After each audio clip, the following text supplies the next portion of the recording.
Hari Om Shri Gurubhyo Namaha. This is part 4, um, refuting Dr. Zakir, Naik and the ilk. Every religion is eternal. That's the topic today. One must realize that not only Islam, every religion, a school of thought, which is connoted as Samaya in Brahma Sutras, existed from times immemorial, from beginningless time. Eternally, there, everything is present. Eternality is not a guarantee for validity. Just as knowledge is eternal, ignorance is also eternal. It is just a common sense that the right knowledge of 2 plus 2 equals 4 is there from time immemorial as much as the wrong knowledge of 2 plus 2 equals 5 or 2 plus 2 equals 6 or 2 plus 2 equals 7, whatever. So, etc. The wrong knowledge were all there from time immemorial.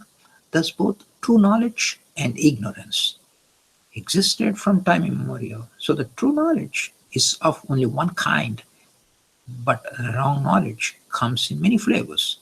Any founder of a religion or school of thought is only reviving what has been in existence all the time, believes that everything he is preaching is valid only, otherwise his actions are unjustified.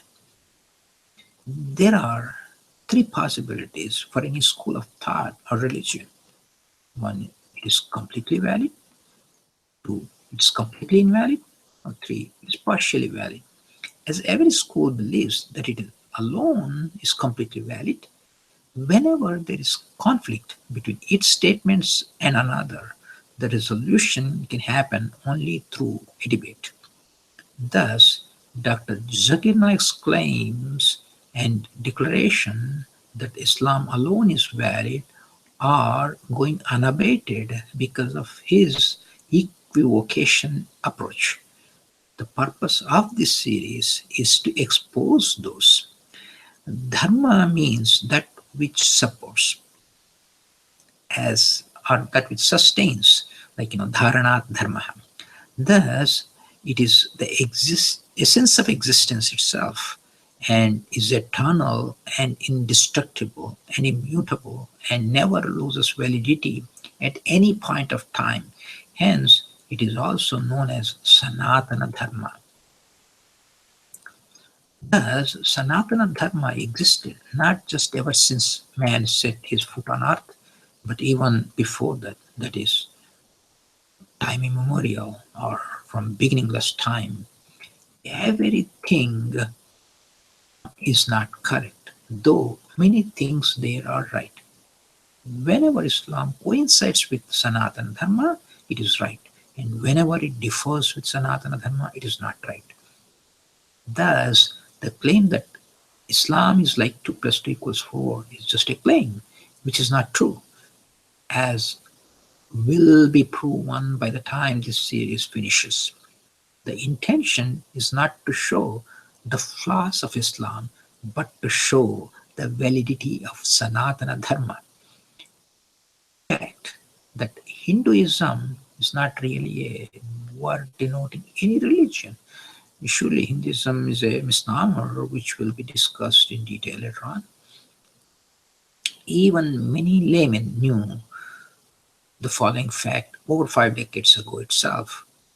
It's very likely when the word Hinduism was first introduced, British came, or the time of Babur, Akbar, that the British or the Muslims were as confused, no, were so confused to see many religions which were offshoots of Sanatana Dharma but had many corruptions that they had no clue what hit them.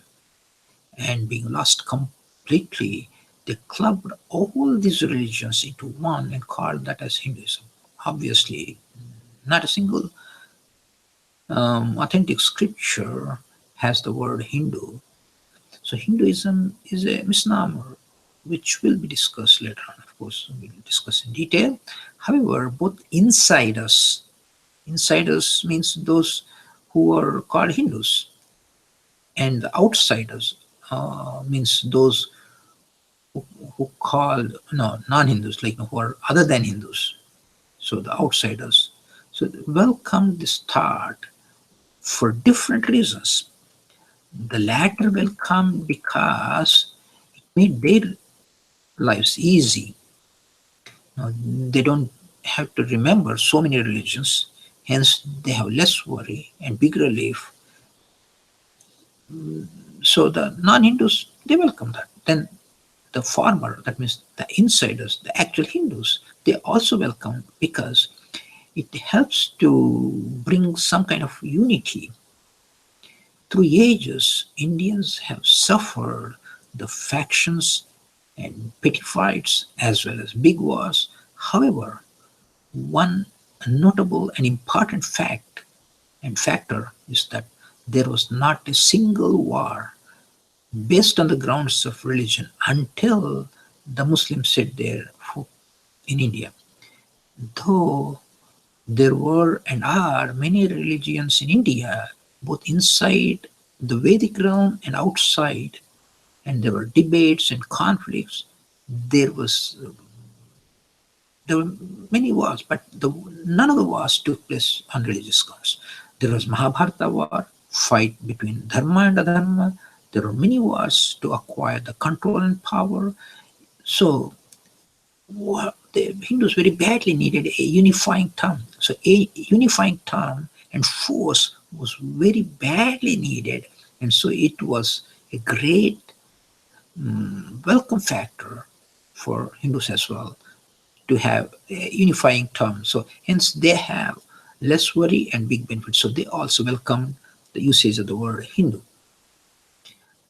Dr. Zakir Naik's one of the arguments is that he argues like this: none of the scriptures in Hinduism has the word Hindu, and so it is not valid. This itself is a wrong and invalid argument because the validity does not go away if some new name is given to something. So the name is not important. The validity comes from the statements themselves. The contents give the validity. So he must realize the famous verse: what's in a name? That which we call a rose by any other name would smell as sweet. So that's the thing. So it is left to individuals whether they want to expunge the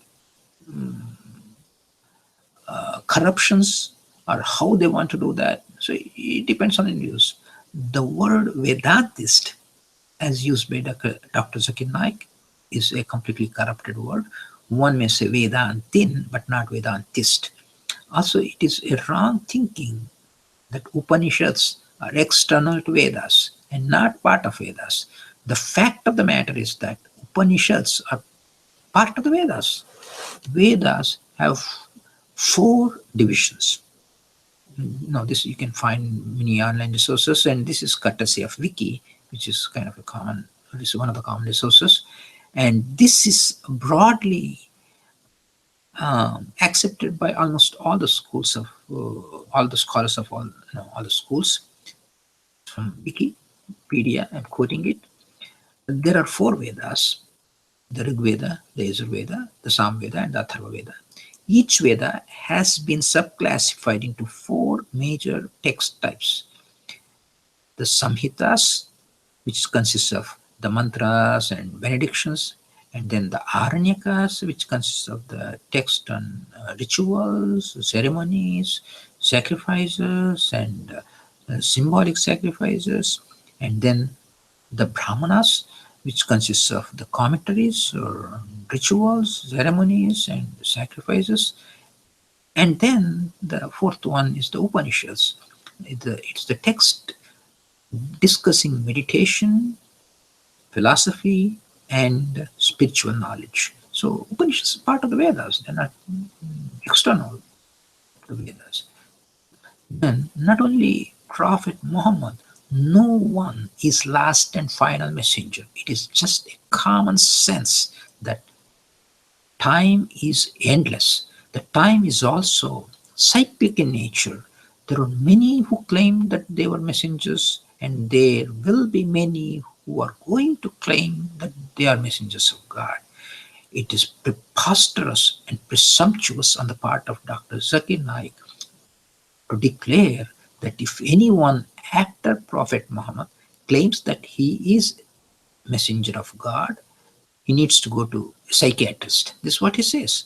By such a declaration, Dr. Zakir Naik is implying that Shankaracharya, Ramanujacharya, Madhvacharya, Vallabhacharya, Nimbarka, Ramakrishna Paramahamsa, Vivekananda et al., who revived the schools of thought that they considered right and claimed to be messengers of God, needed to needed psychiatric need to go they needed to go to a psychiatrist. They needed psychiatric help, according to Dr. Zakir Naik.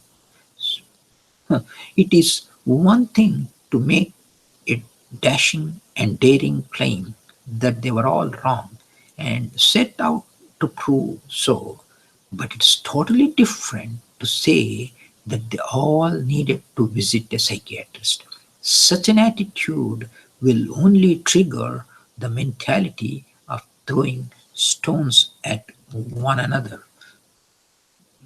Hari Om Shri Gurubhyo Namah. Shri Krishna Arpanamastu.